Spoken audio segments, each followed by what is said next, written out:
The sound of Jamie's crying echoed off the peeling wallpaper of our tiny apartment, bouncing between the thin walls like a desperate Morse code. 3 a.m. again. The third night this week. My eyes burned as I fumbled in the dark, my bare feet padding across the cold linoleum. "Shh, baby, Mommy's here," I whispered, lifting my 8-month-old son from his second-hand crib. His tiny body trembled against mine, warm and damp with sweat. The faint scent of baby powder and the sweet milk smell of his breath filled my nostrils as I pressed my lips to his forehead. No fever, thank God. Just another tooth pushing through his tender gums. I swayed back and forth in the patch of silver moonlight cutting through the thin curtains, feeling the weight of exhaustion pressing down on my shoulders like concrete. Single motherhood wasn't what I'd planned. None of this was. Not the cramped one-bedroom apartment in the forgotten corner of the city. Not the 3 jobs I juggled just to keep a roof over our heads. Not the father who vanished the moment I told him I was pregnant. "We're okay," I murmured, more to myself than to Jamie, who was finally settling against my shoulder. "We're going to be just fine." The lie tasted bitter on my tongue. The truth was hidden in the stack of past-due notices on the kitchen counter, in the empty refrigerator save for a half-gallon of milk and some baby food, in the $27 left in my bank account that needed to stretch until payday, still 4 days away.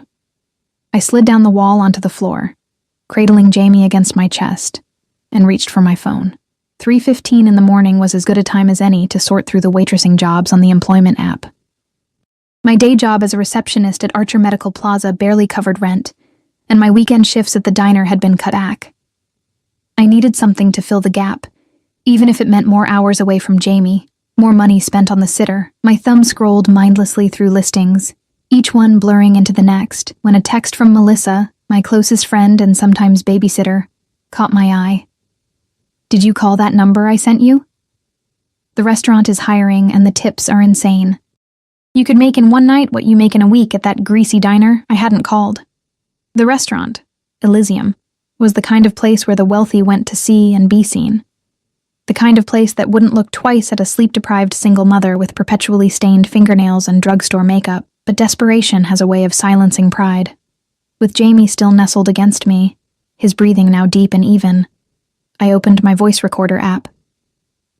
I'd send Melissa a message explaining that I'd call tomorrow, ask her if she could put in a good word. My thumb hovered over the record button as Jamie shifted, letting out a soft whimper before settling again.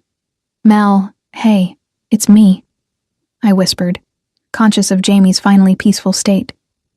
"I'll call that restaurant tomorrow. I need to know if they're really okay with my situation.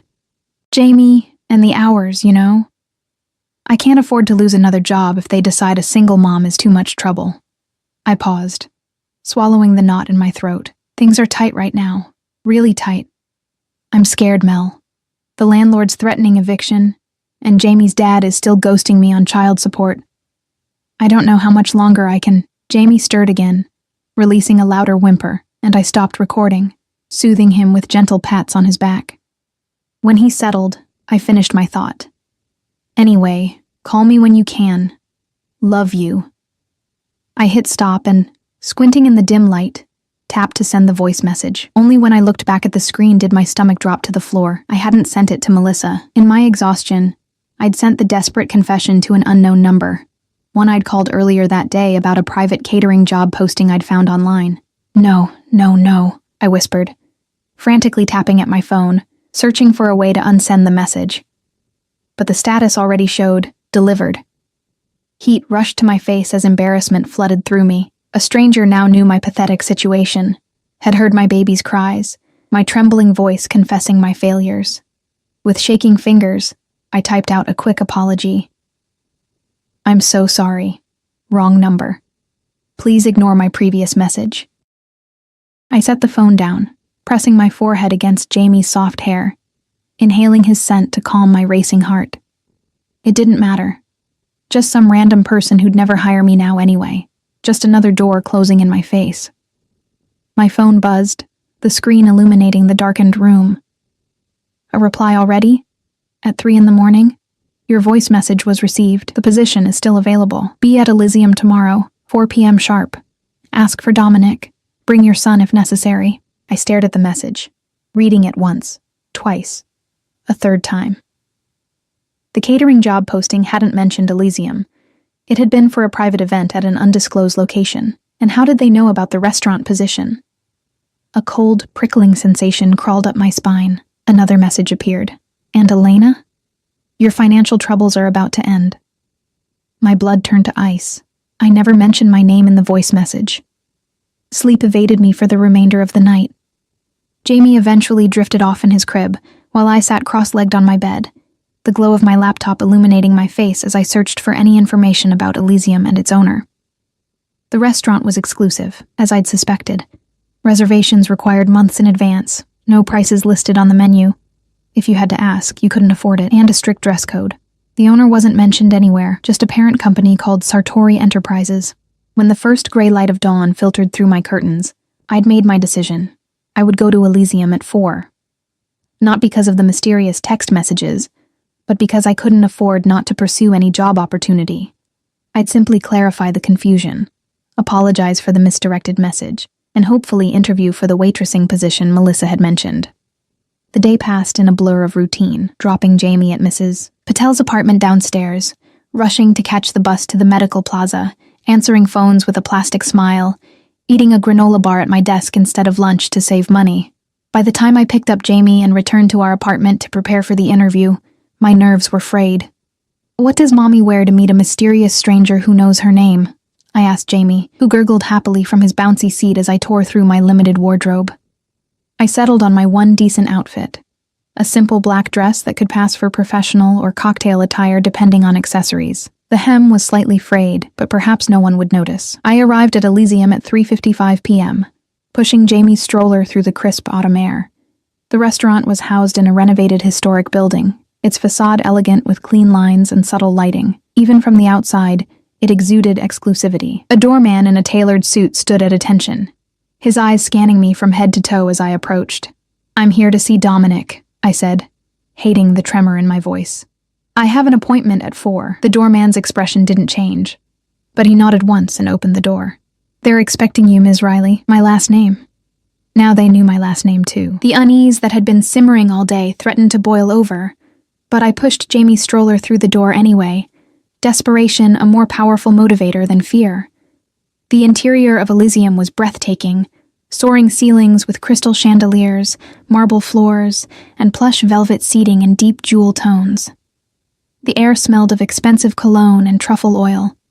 A hostess in a sleek black dress approached immediately. "Ms. Riley, welcome to Elysium." Her smile was practiced, professional. "Mr. Sartori is waiting for you in the private dining room. Please follow me." Mr. Sartori? Not Dominic? I followed her through the nearly empty restaurant. They probably wouldn't open to the public until later. My heart hammering against my ribs. The wheels of Jamie's stroller squeaking slightly on the marble floor. The hostess led me to a door at the back of the main dining area, knocked once, and then opened it, gesturing for me to enter. "Mr. Sartori, Ms. Riley has arrived." I stepped into what appeared to be a private dining room, elegant and intimate with a single table set for 2 in the center. And there, standing with his back to me, looking out a large window that overlooked the city, was a man. He turned slowly, and my breath caught in my throat. He was younger than I'd expected, perhaps in his early 30s, with dark hair cut short and expensive looking. He wore a tailored suit that accentuated broad shoulders and a lean frame, but it was his eyes that captured me. Dark and intense. They seemed to look through me rather than at me. There was something dangerous in that gaze, something that made me want to grab Jamie and run. "Elena Riley," he said, my name rolling off his tongue like he was tasting it. His voice was deep, with the faintest trace of an accent I couldn't place. "At last we meet." Jamie chose that moment to let out a soft babble, drawing the man's attention to the stroller. Something flashed across his face, an emotion too quick to identify, before his expression smoothed into a mask of polite interest. "And this must be James," he said, stepping closer to the stroller, close enough that I caught the scent of his cologne. Something woodsy and expensive. He peered down at Jamie, who stared back with wide, curious eyes. "He has your eyes." A chill ran through me. "How do you know my son's full name?" The man, Mr. Sartori, straightened and smiled. though the expression didn't reach his eyes. "Please, sit down. We have much to discuss." He gestured to one of the chairs at the table. "I believe you sent me a voice message last night by mistake about your situation." I remained standing, one hand gripping the stroller handle so tightly my knuckles turned white. "Who are you? And how do you know so much about me? My name is Dominic Sartori. I own this restaurant, among other businesses." He moved to the table, pulling out a chair for me. "And as for how I know about you, Elena, let's just say I make it my business to know everything about people who interest me." "And why would I interest you?" My voice sounded stronger than I felt. His dark eyes held mine, unblinking. "That voice message, your desperation, your son's cry." He paused, his jaw tightening almost imperceptibly. "And the mention of Jamie's father ghosting on child support. Tell me, what's his name? This man who abandoned his responsibilities?" The conversation had taken a turn I hadn't anticipated. "I don't see how that's relevant to a job interview." A smile played at the corners of Dominic's mouth. "This isn't a job interview, Elena. At least, not for a waitressing position." He finally sat down, motioning again for me to do the same. "Please, sit. I have a proposition for you that will solve all your financial problems." Against my better judgment, I sat, pulling Jamie's stroller close to my side. "What kind of proposition?" "I need someone I can trust for a particular role in my organization. Someone desperate enough to be loyal, smart enough to learn quickly, and with enough at stake to never betray me." His gaze flickered to Jamie, then back to me. "Your accidental message convinced me you might be that person." My pulse quickened. "What organization? What role?" "Sartori Enterprises has diverse interests," he said smoothly. "The position would be as my personal assistant, handling sensitive matters, scheduling, some travel arrangements. The pay is $50,000 more per year than you're currently making across all three of your jobs combined." I stared at him, certain I'd misheard. "How do you know what I make?" "As I said, I make it my business to know." He leaned forward slightly. "You'd have comprehensive health care for both you and Jamie, a car and driver at your disposal, a new apartment in a building I own, rent-free." The offer was so outrageous, so unexpected, that I almost laughed. "Why would you offer all that to a complete stranger?" "You're not a complete stranger anymore, Elena," he said softly. "I heard your voice in the middle of the night. I heard your fear for your child's future. I respect that kind of raw honesty." I wanted to believe him, wanted desperately to accept what he was offering, but suspicion nagged at me. "What's the catch?" "Absolute loyalty and discretion," he replied without hesitation. "And one more thing." His expression hardened, something cold and dangerous flickering behind his eyes. "I want the name of your son's father, the man who abandoned you both." The request sent a shiver down my spine. "Why?" Dominic Sartori's smile didn't reach his eyes. "Let's just say I have a particular dislike for men who don't fulfill their obligations." He reached into his suit jacket and pulled out a business card, sliding it across the table to me. "Think about my offer. Call that number when you've decided."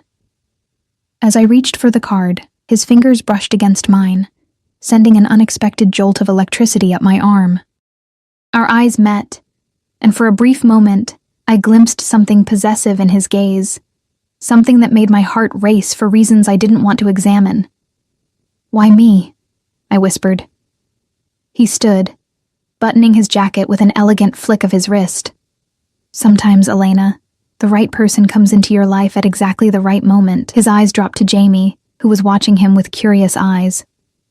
"Or perhaps it's the wrong moment, for all the right reasons." I left Elysium with his business card burning a hole in my pocket and the uncanny feeling that my accidental voice message hadn't been an accident at all, but the first step down a path I couldn't see the end of, a path Dominic Sartori had somehow been waiting for me to take. 3 days passed before I called the number on Dominic Sartori's card. 3 days of weighing impossible options while staring at past due notices.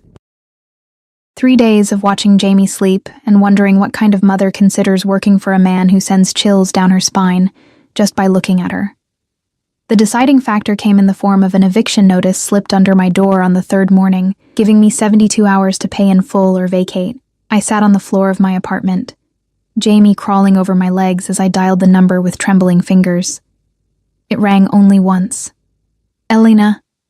Dominic's voice came through immediately, as if he'd been waiting by the phone. Not a question, but a statement of certainty. "I was beginning to think you wouldn't call." My voice caught in my throat. I closed my eyes, picturing Jamie homeless, pictured us sleeping in my rusted-out car.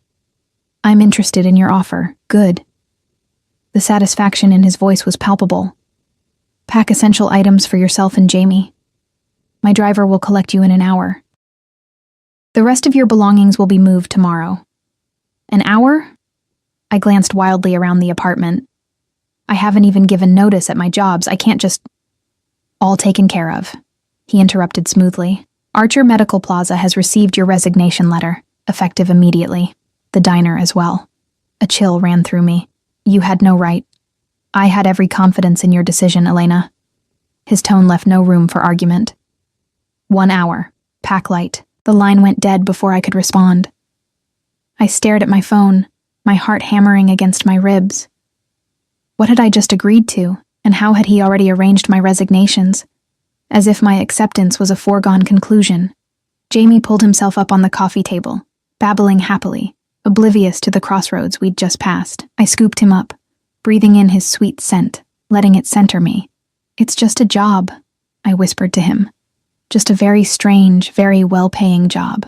The driver arrived exactly 1 hour later, a stern-faced man in a dark suit who introduced himself only as Gray. He loaded our 2 suitcases into the trunk of a sleek black sedan with tinted windows while I secured Jamie's car seat. The interior of the car smelled of expensive leather and faintly of the same cologne Dominic wore. "Where are we going?" I asked, as Gray pulled away from the curb. "Mr. Sartori has arranged accommodations for you and your son in the Archer building," he answered, his eyes meeting mine briefly in the rearview mirror. "It's one of his residential properties." The Archer building. Even I knew of it. A high-rise luxury apartment building downtown, where penthouses reportedly sold for 8 figures. I swallowed hard, looking out the window as my old neighborhood disappeared behind us. "Your apartment has been furnished according to Mr. Sartori's specifications," Gray continued. "If anything isn't to your liking, a decorator can make adjustments tomorrow." I didn't respond, too overwhelmed by the speed at which my life was changing. Jamie babbled in his car seat beside me, reaching for my hand. I gave him my finger to hold, drawing comfort from his tiny grip. The Archer building rose 40 stories into the sky, all glass and steel and modern angles. A doorman rushed to open the car door when we arrived. Another appeared to help with our luggage, and a concierge greeted me by name in the marble-floored lobby. "Ms. Riley, welcome to the Archer. I'm Phillips, the head concierge. Mr. Sartori has instructed me to provide you with everything you need." He led us to a private elevator at the back of the lobby, using a key card to summon it. "You're in apartment 3801, the entire 38th floor." My jaw dropped. "The entire floor?" Phillips nodded as if this were perfectly normal. "Mr. Sartori thought you and young Master James would appreciate the space." The elevator doors opened directly into the apartment, and I stepped out into what felt like another world. Floor-to-ceiling windows offered a panoramic view of the city. The open-concept living area was larger than my entire previous apartment, furnished with sleek, modern pieces that somehow managed to look both expensive and comfortable. The kitchen gleamed with stainless steel appliances and marble countertops. "The nursery is this way," Phillips said, leading me down a hallway. Mr. Sartori had it specially prepared. The nursery took my breath away, painted a soft blue with stars on the ceiling. It contained a handcrafted wooden crib, a plush rocking chair, and shelves filled with books and toys. A state-of-the-art baby monitor sat on a dresser fully stocked with diapers, clothes, and everything Jamie could possibly need. "This is—" I couldn't find words. "Mr. Sartori will be arriving at 7 for dinner," Phillips informed me, handing over a key card. "The refrigerator and pantry have been stocked. If you need anything at all, press 1 on any of the house phones." After he left, I stood in the middle of the massive living room, Jamie balanced on my hip, both of us staring out at the city spread below us like a carpet of lights in the gathering dusk. "What have I gotten us into, Jamie?" I whispered. As if in answer, my phone buzzed with a text message. I trust the apartment meets with your approval. I'll bring dinner at 7. No need to dress formally. DS. I spent the next hour exploring our new home. 3 bedrooms, each with its own bathroom, a home office, a laundry room, even a small gym. The master bedroom held a king-sized bed with the softest sheets I'd ever touched, and a walk-in closet already filled with clothes in my size, price tags removed but designer labels evident. The bathroom featured a soaking tub big enough for 3 people and a shower with multiple heads. In Jamie's nursery, I discovered that the clothes in his dresser were not only his current size, but also the next 2 sizes up, organized by age. The refrigerator contained organic baby food, freshly made, in glass containers labeled with ingredients. The level of detail was both impressive and unsettling. How long had Dominic been planning this? It seemed impossible that he'd arranged all this in the 3 days since our meeting. At precisely 7 o'clock, the elevator announced an arrival. I stood in the living room, Jamie on my hip, my heart racing as Dominic Sartori stepped into the apartment. He wore a dark suit, no tie, his collar open to reveal the hollow of his throat. He carried 2 bags that smelled deliciously of spices and garlic. "Elena," he said, his dark eyes moving over me with an intensity that made my skin prickle. Then his gaze shifted to Jamie, and something in his expression softened fractionally. "And James, how are you settling in?" "It's overwhelming," I admitted, watching as he moved confidently through the apartment to the kitchen, setting the bags on the counter. "You'll adjust," he said, removing containers from the bags. "I brought dinner from Elysium. I thought you might prefer to eat here tonight rather than go out." I moved closer, keeping the kitchen island between us. This is all too much. The apartment, the clothes. How did you even know my sizes? Dominic looked up, his expression unreadable. "I told you, Elena. I make it my business to know things." He gestured to the dining table by the window. "Shall we eat? The chef prepared his signature pasta for you, and..." He reached into one of the bags and withdrew a smaller container. Organic pureed vegetables for James. The normalcy of sharing dinner with this enigmatic man was surreal. He asked about my day, about Jamie's routine, making small talk as if we were old friends while I struggled to reconcile the luxurious surroundings with my previous life. "Tomorrow," he said as we finished eating, Jamie now dozing against my shoulder. "You'll begin your duties as my personal assistant. Gray will arrive at 8 to take you to my office. A nanny will come to care for James." "A nanny?" I tensed. I don't know about leaving Jamie with a stranger. Something dangerous flashed in Dominic's eyes. "Mrs. Winters has worked for me for 15 years. She raised my sister's children. She is completely trustworthy." The possessive edge in his voice made me swallow whatever protest I was about to make. Instead, I asked, "What exactly will my job entail?" Dominic leaned back in his chair, studying me. "Initially, you'll manage my schedule, correspondence, travel arrangements. As you prove yourself, your responsibilities will expand." He paused, his gaze intense. "I have many business interests, Elena. Some more public than others." A warning prickled at the back of my mind. "What kind of business interests? Import, export, real estate, restaurants, private security?" He waved a hand dismissively. "The specifics aren't important yet." I shifted Jamie to my other shoulder, his warm weight anchoring me. "And the salary? The benefits? Is there a contract?" A smile curved Dominic's lips. "Eager to discuss business already. Good." He reached into his jacket and withdrew a folded document, sliding it across the table. "Your employment contract. The salary is as we discussed, $50,000 more than your previous combined income. Full benefits for both you and Jamie. A clothing allowance, use of a company car, all spelled out there." I glanced at the contract, the legal language swimming before my tired eyes. "I should have a lawyer look at this, by all means." He stood, buttoning his jacket in one fluid motion. "Though I assure you it's quite standard, apart from the confidentiality clauses." "Confidentiality clauses?" I frowned. "For a personal assistant position?" Dominic moved around the table, coming to stand beside me. He reached out, one finger gently brushing against Jamie's soft cheek. The casual possessiveness of the gesture made my breath catch. "As I said, Elena, I have many business interests. Discretion is paramount." His eyes met mine, dark and impenetrable. "But there's one matter we haven't yet discussed. Your son's father." My arms tightened instinctively around Jamie. That's personal. Not anymore. Dominic's voice hardened. His name. Now. Something in his tone made refusal seem dangerous. Michael Delaney. But he's not in our lives anymore. He made that clear. Did he now?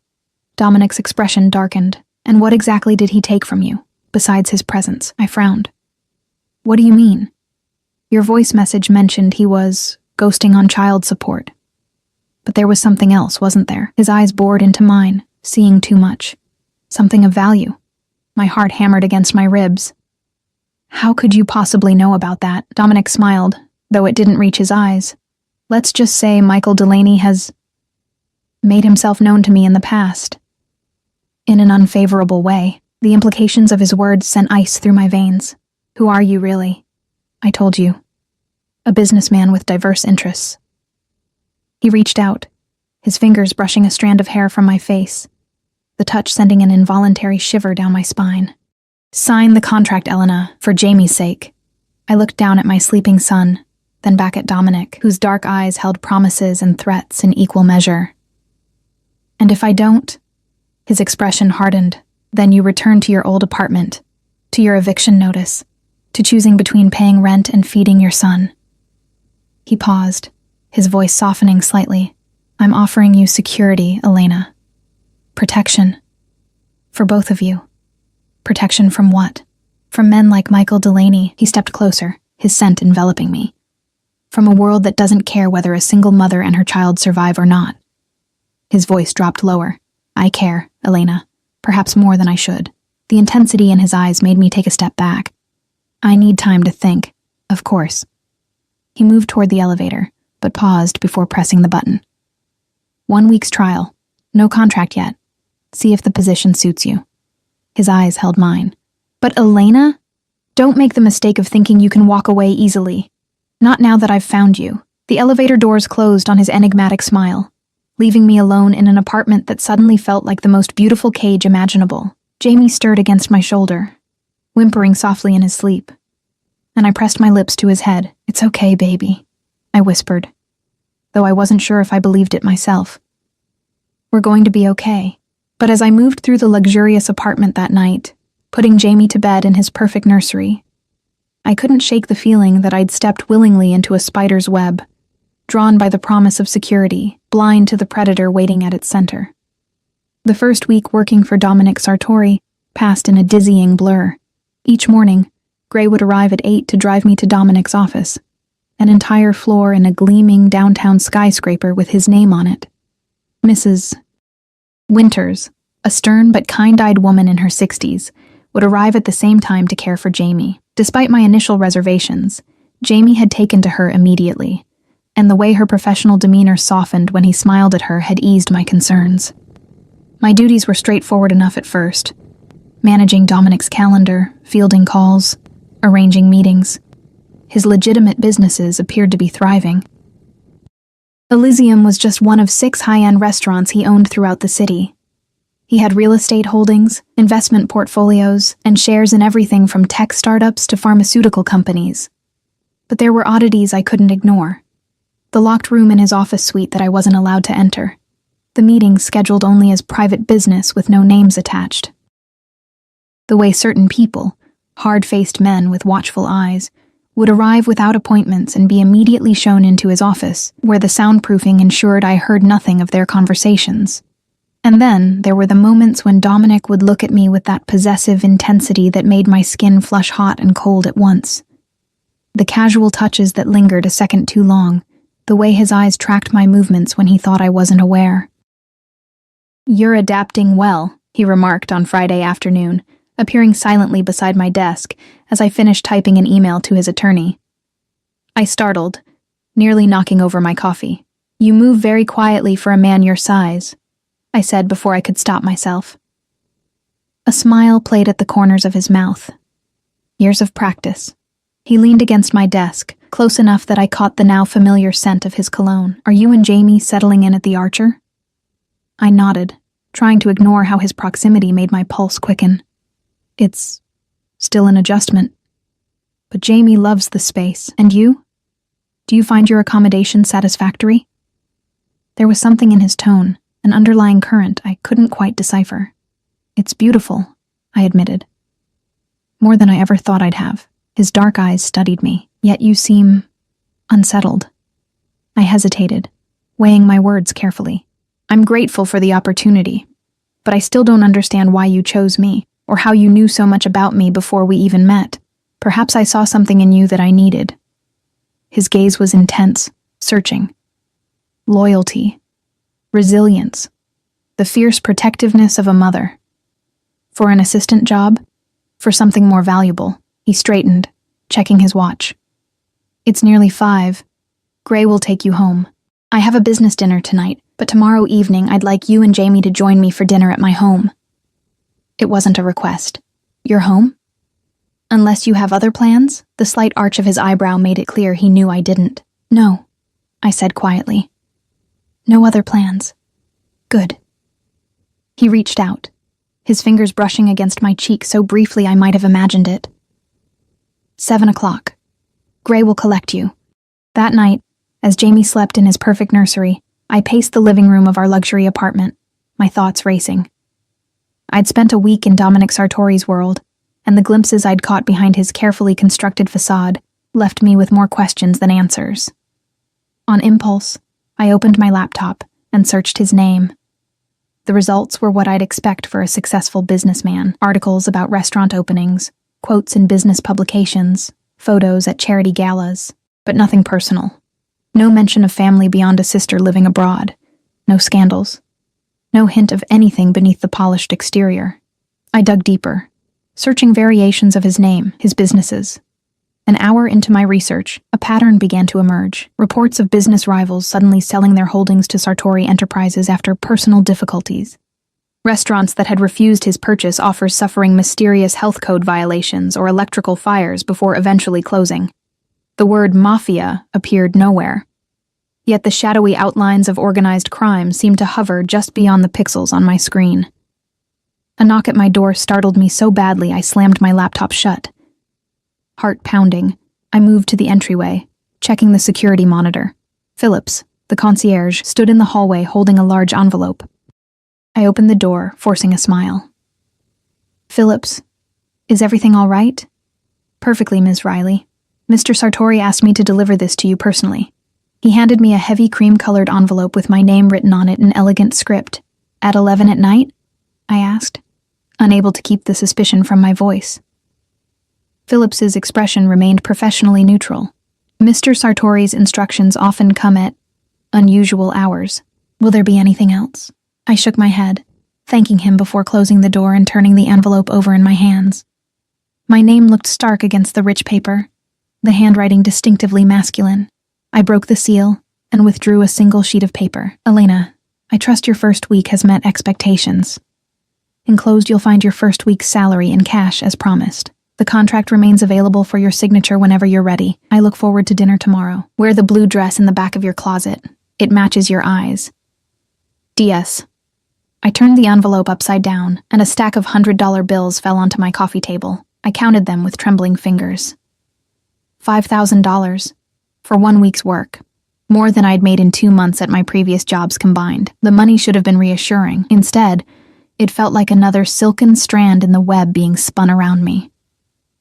And the comment about the blue dress. I hadn't even noticed it among the dozens of designer clothes that had appeared in my closet. I slept fitfully that night, dreaming of dark eyes watching me from shadows. The next evening, I found the blue dress exactly where Dominic had said it would be. A midnight blue silk that flowed like water through my fingers. The tag was still attached, a designer name I recognized from magazines, with a price that made me gasp. I almost chose something else out of sheer defiance, but something told me Dominic Sartori wasn't a man who appreciated defiance. Gray arrived precisely at 6:30, Mrs. Winters appearing simultaneously to watch Jamie for the evening. "Will I be late?" I asked her anxiously, kissing Jamie's forehead as she took him from me. "Mr. Sartori said to take all the time you need with James," she replied, her expression softening as Jamie reached for her silver hair. "He understands the importance of routine for children." The drive to Dominic's home took us out of the city, up winding roads that climbed into the exclusive hills overlooking the skyline. We passed through a gate with armed guards, then continued up a private drive lined with mature trees until we reached a modern mansion of glass, steel, and stone perched on the hillside. Gray opened my door, leading me to the entrance where Dominic himself waited, rather than a butler or staff member as I'd expected. He wore dark pants and a crisp white shirt open at the collar, more casual than I'd seen him at the office, but no less imposing. Elena. His eyes swept over me, lingering on the blue dress. You look lovely. Thank you, I said, suddenly acutely aware of how the silk clung to my curves. Your home is beautiful. Come. He offered his arm, a strangely old-fashioned gesture that caught me off guard. Let me show you around. The interior was as impressive as I'd expected. Soaring ceilings, museum-quality art, furnishings that managed to be both minimal and luxurious. But unlike the sterile showcases of wealth I'd imagined, there was a warmth to the space, particularly in the kitchen where copper pots hung above a massive island, and the scent of garlic and herbs filled the air. You cook? I couldn't keep the surprise from my voice as he led me to the island where ingredients were already prepped. When time permits. He handed me a glass of wine, his fingers brushing against mine in that deliberate way that sent electricity up my arm. It's a form of meditation for me. I sipped the wine, rich and velvety, undoubtedly expensive, and watched as he moved with unexpected grace around the kitchen, his strong hands chopping, stirring, adjusting heat with the confidence of someone who actually enjoyed cooking, rather than just showing off. Tell me about Jamie's father, he said suddenly, his back to me as he added wine to a simmering pan. I tensed. I thought we covered that. You gave me his name. Dominic turned, his dark eyes boring into mine. But not the story, not what he took from you. Something in his tone made refusal seem unwise. It's not particularly original. Boy meets girl, boy charms girl, girl gets pregnant, boy vanishes. And the theft? His voice hardened. I looked down at my wine. How do you know about that? Answer the question, Elena. I took a deep breath. Before he left, he emptied our joint savings account, almost $20,000 I'd been saving for years, my safety net. I swallowed hard at the memory, and he took my grandmother's ring, family heirloom, the only thing of value she left me. Dominic was silent for a long moment, his jaw tight, a muscle ticking in his cheek. Did you report the theft? The bank said I couldn't prove it wasn't authorized since we shared the account. And the ring? I shrugged, the old pain still sharp, his word against mine. The police weren't interested. He turned back to the stove, his movements now precise, controlled, as if holding something powerful in check. And you haven't seen him since? No. I hesitated, though sometimes I feel like someone's watching me, following me. It started a few months after Jamie was born. Dominic went utterly still. And you didn't think to mention this? Mention what? A feeling? Glimpses of someone who might be no one? I shook my head. I thought it was just paranoia. Single mom, alone with a baby, exhausted all the time. He moved around the island until he stood directly in front of me, close enough that I had to tilt my head back to meet his gaze. Listen to me very carefully, Elena.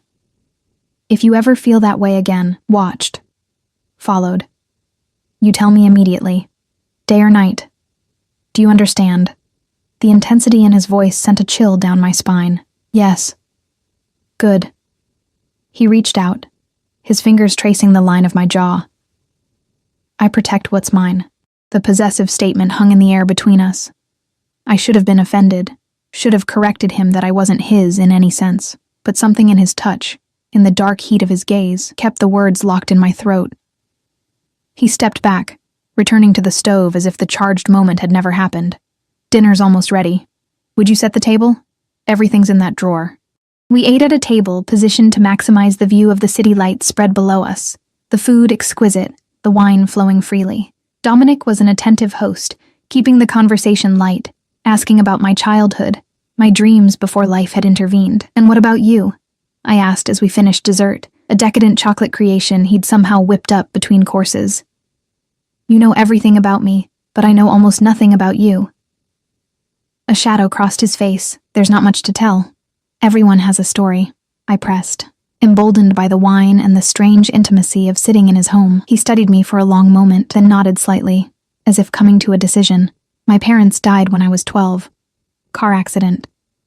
My sister and I went to live with my uncle. His voice took on a harder edge. He was not a kind man, but he taught me about power, about taking what you want from the world before it takes from you. I'm sorry about your parents, I said softly. It was a long time ago. He refilled my wine glass. By 18, I'd learned enough from my uncle to strike out on my own. By 25, I'd surpassed him. By 30, I'd built an empire. A cold smile touched his lips. He died suddenly last year. Heart attack, they said. The way he said it made me wonder if it had been a heart attack at all. I set down my glass, suddenly aware of how isolated we were up here on his private hillside. It's getting late, I said. I should get back to Jamie. Of course. He stood, offering his hand to help me up. Family comes first, always. As we walked to the front door, his hand rested lightly on the small of my back, the heat of it burning through the thin silk of my dress. At the threshold, he stopped, turning me to face him. The contract, he said. Have you decided? I looked up at him. This dangerous, enigmatic man who had swept into my life like a storm, upending everything. I still have questions. Ask them. His hand remained on my back, holding me in place. The truth, Dominic. Who are you really? What do you really want from me? His dark eyes held mine, and for once I glimpsed something real beneath the carefully controlled surface. A hunger. A need that made my breath catch. I'm a man who sees what he wants and takes it, he said, his voice low. And what I want, Elena, is you. In my life. Under my protection. Before I could respond, his hand slid up my back to cup the nape of my neck, and he leaned down, his lips claiming mine in a kiss that started gentle but quickly blazed into something fierce and possessive. Against all reason, I found myself responding, my body arching into his, my hands gripping the front of his shirt. When he finally pulled back, his eyes were dark with desire and something else, something almost like triumph. Think about the contract, he murmured against my lips. But know this, Elena. Whether you sign it or not, you're already mine. You've been mine since I heard your voice that night, heard the fear in it, heard your son crying. His thumb traced my lower lip. I don't let go of what's mine, ever. The kiss haunted me all weekend. I'd feel the phantom pressure of his lips, the heat of his hands, at random moments, while feeding Jamie, while watching the sun set over the city from our new apartment, while lying awake in my too large bed. By Monday morning, I was exhausted from the endless circle of my thoughts, questioning my judgment, my sanity, my growing attraction to a man who clearly lived in the shadows. I signed the contract, not because of the kiss, or the luxury, or even the money, though all were powerful incentives. I signed because for the first time since Jamie was born, I felt safe, protected, as if the weight I'd been carrying alone had been lifted by hands much stronger than mine. Dominic's expression when I handed him the signed document Monday morning was one of satisfaction rather than surprise, as if he'd never doubted my decision. He locked the contract in his desk drawer without even looking at it. You've made the right choice, Elena, he said, his eyes holding mine with that now familiar intensity for both yourself and Jamie. I need to understand what I'm getting into, I replied, finding courage I didn't know I possessed. The whole truth, Dominic, not just the parts you want me to see. He studied me for a long moment, then nodded slightly. Fair enough. Tonight, after work, there's something I need to show you. I expected him to take me to another office, perhaps show me financial records or business plans. Instead, after Jamie had been put to bed and Mrs. Winters had settled in the guest room to monitor him, Dominic led me to a sleek black car waiting outside the Archer. Where are we going? I asked as he opened the passenger door for me. To see the other side of my business, he replied, his expression unreadable in the dim light. We drove through progressively rougher neighborhoods, the gleaming towers of downtown giving way to industrial zones, and then to areas where boarded-up windows and graffiti-covered walls spoke of urban decay. Dominic navigated with the confidence of someone intimately familiar with streets most people would avoid after dark. He pulled up outside what appeared to be an abandoned warehouse, but the presence of two broad-shouldered men standing guard at a side entrance told a different story. They nodded respectfully as Dominic approached, one moving to open the door without a word being spoken. Inside, the warehouse had been converted into some sort of underground club. Music pulsed from hidden speakers, low enough for conversation, but with a beat that vibrated through my bones. Well-dressed people clustered around tables, some playing cards, others engaged in quiet conversation. A bar ran along one wall, staffed by bartenders in crisp white shirts. "What is this place?"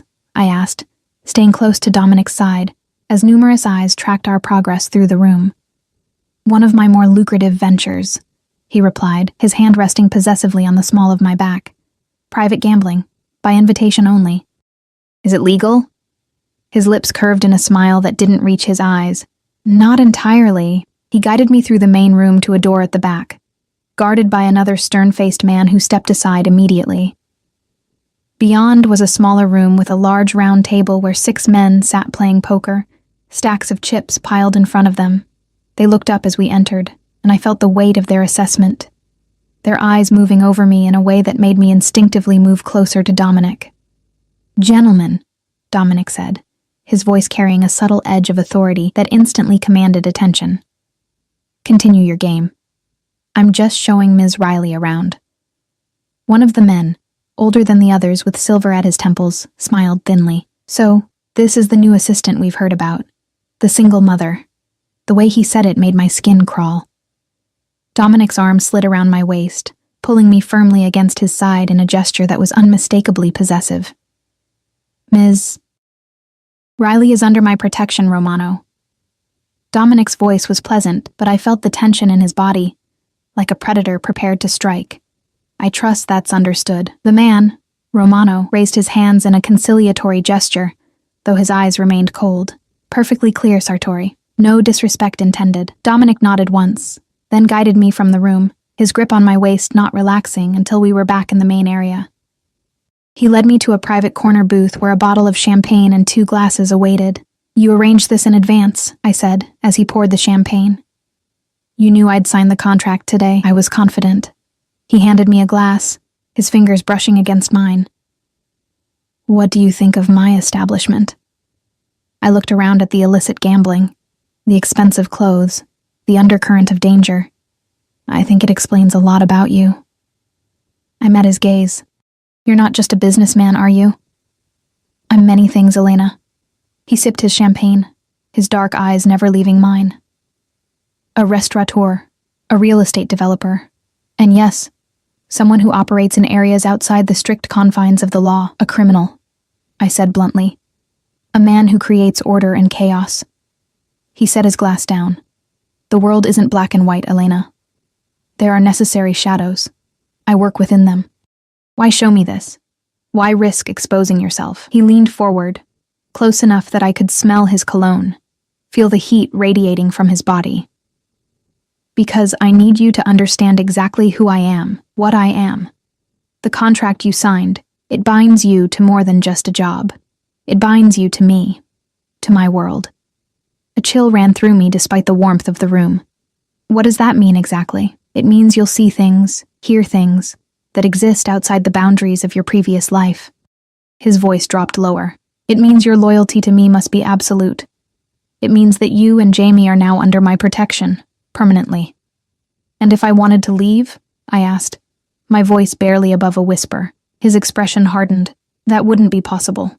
The reality of my situation crashed over me like a wave. I'd willingly walked into a cage, lured by security and comfort, only now understanding that the door had locked behind me. Dominic must have seen the realization in my eyes because his hand covered mine, his touch unexpectedly gentle. "Don't look so frightened, Elena. I have no intention of harming you. Quite the opposite." His thumb stroked over my knuckles. "Everything I've done since hearing your voice that night has been to secure your safety, yours and Jamie's." "Why?" I pulled my hand away. "Why us? Why me?" A shadow crossed his face. "Let's just say I recognize vulnerability when I see it. I know what it's like to be alone, unprotected, at the mercy of a world that doesn't care whether you survive or not." Before I could respond, a commotion broke out near the entrance. Dominic was instantly alert, his body tensing as he looked over my shoulder. His expression changed from curiosity to cold fury in the space of a heartbeat. "Stay here," he ordered, sliding from the booth. "Don't move." I watched as he strode across the room toward the source of the disturbance, his entire demeanor transformed. Gone was the smooth businessman, replaced by something more dangerous, more primal. The crowd parted for him like water before a shark. At the entrance, 2 of the security guards were restraining a man who struggled in their grip. Even from a distance, there was something familiar about him, something that made my blood run cold. As Dominic approached, the man looked up, and even in the dim light, I recognized him. Michael, Jamie's father. My body moved before my mind could process what I was seeing. I was halfway across the room when Dominic noticed me. The look he gave me should have stopped me in my tracks. A warning, a command to retreat. But I kept going until I stood beside him, facing the man who had abandoned me and stolen everything I had. Michael looked terrible, unshaven, eyes bloodshot, clothes rumpled. When he saw me, his expression shifted from anger to shock. "Elena?" His voice was hoarse. "What the hell are you doing here?" "I could ask you the same thing," I replied, aware of Dominic's rigid posture beside me, the coiled tension in his body. "You know each other." Not a question from Dominic, but a statement loaded with dangerous implications. Michael's eyes darted between us, widening as understanding dawned. "You're with him now?" "Jesus, Elena, do you have any idea who this man is?" "I know exactly who he is." The words came out stronger than I felt. "He's the one who's been taking care of your son while you've been gone." Michael flinched as if I'd struck him. "I can explain everything. I never meant to." "Enough." Dominic's voice cut through the air like a blade. "Take him to the office," he instructed the guards. "Ms. Riley and I will join you shortly." As they dragged Michael away, Dominic turned to me, his expression thunderous. "I told you to stay put.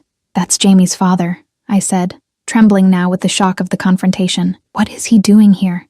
How did he find me?" "He didn't find you," Dominic said, his jaw tight. "He found me. Or rather, my men found him, as they've been instructed to do for the past week." His eyes held mine. "Remember when you told me you sometimes felt followed? It wasn't paranoia, Elena. Michael Delaney has been stalking you since shortly after Jamie was born." The room seemed to tilt under my feet. "What?" "No, that's not possible. He left. He abandoned us." "Yes, he did. With your money and your grandmother's ring." Dominic's hand closed around my upper arm, steadying me, "But he came back. Watched you from a distance, followed you to work, to the diner, to your apartment." "How do you know this?" My voice sounded distant to my own ears.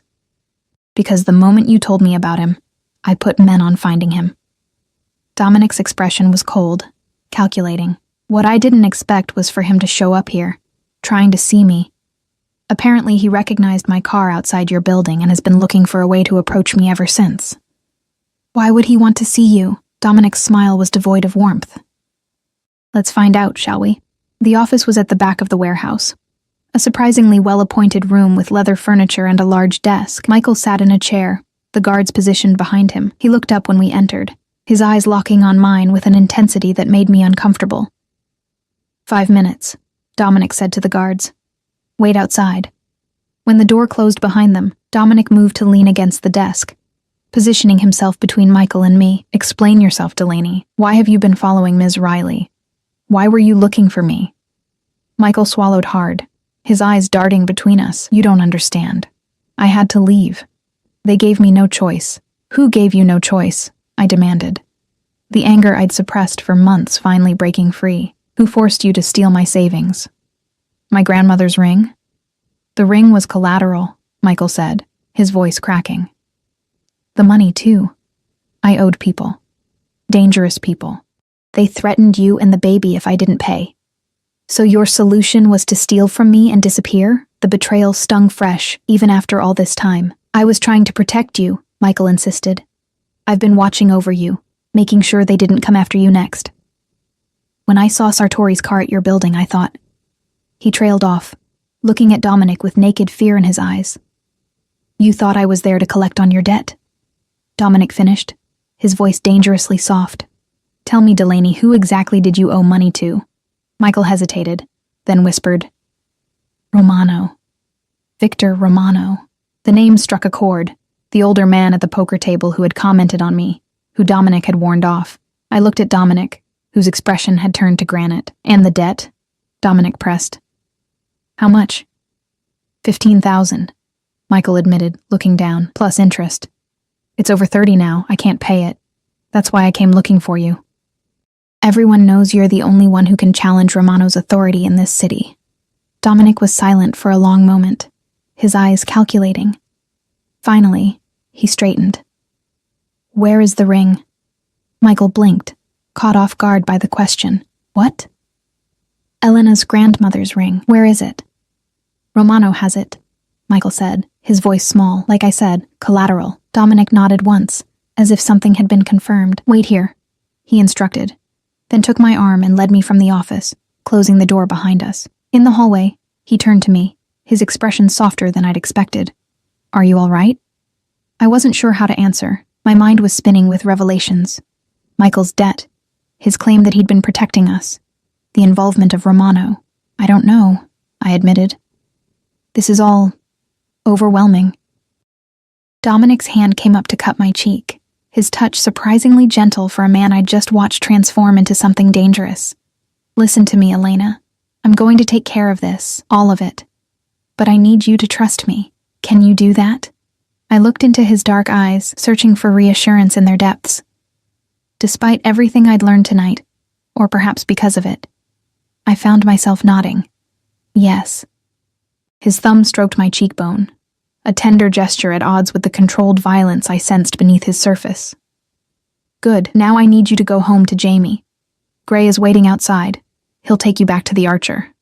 What about Michael? Leave Michael to me. Something cold flashed in his eyes. He and I have some business to discuss. I should have been frightened by the implications. Instead, I felt a strange sense of security, knowing Dominic was handling the chaos Michael had brought into my life. Don't hurt him, I said, though without much conviction. He's still Jamie's father. I'll keep that in mind.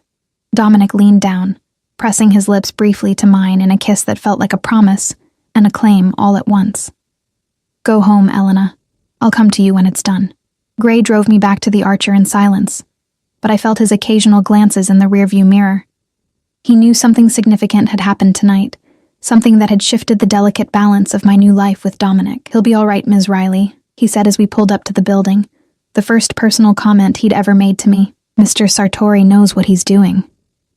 I nodded, unsure whether he meant Dominic would be all right, or Michael, or me. Perhaps all of us. Mrs. Winters reported that Jamie had slept peacefully all evening. After she left, I checked on him, watching his tiny chest rise and fall in the dim glow of his nightlight. How could something so small, so innocent, be at the center of such a complex web? I brushed my fingers against his soft cheek, overwhelmed by love and fear in equal measure. I tried to sleep, but found myself pacing the apartment instead, replaying the night's events in my mind. Michael's appearance had torn open wounds I thought had scarred over, bringing back the pain of his betrayal along with new questions.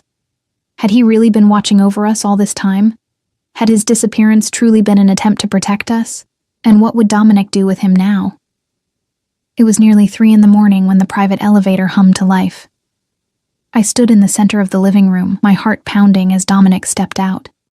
He'd removed his jacket, and his white shirt was open at the collar, sleeves rolled up to reveal strong forearms. He looked tired but composed. Is Jamie asleep? He asked, his voice low. I nodded. For hours now.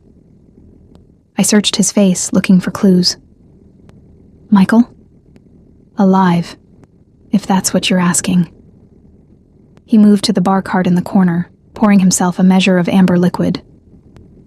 Would you like one? Please. He handed me a glass, his fingers brushing against mine in that deliberate way that sent electricity through my body despite the circumstances. We moved to the sofa, sitting close enough that I could feel the heat of him beside me. What happened? I asked, taking a sip of the scotch, welcoming the burn. Dominic studied his glass. Michael Delaney has been living in fear for nearly a year. He's been staying in cheap motels, working under-the-table jobs, trying to stay one step ahead of Romano's men while keeping an eye on you and Jamie. You believe him? His fear was genuine enough. Dominic's expression hardened, and his debt to Romano checks out. He borrowed money for some ill-conceived business venture, couldn't pay it back, and the interest kept mounting. So he stole from me instead, I said bitterly. He claims Romano's men threatened you and the baby directly if he didn't pay something immediately. Your savings and the ring were his way of buying time. Dominic took a sip of his scotch. He's weak, Elena. A coward who took the easy way out. But I don't think he intended to abandon you permanently. I let that sink in, uncertain how to feel. The anger was still there, but tempered now with a complexity I hadn't anticipated. Where is he now? On his way out of the city. I've arranged for him to disappear. New identity, new location. Far from here. Dominic's eyes met mine. He won't be coming back. Not ever. A tangle of emotions knotted in my chest.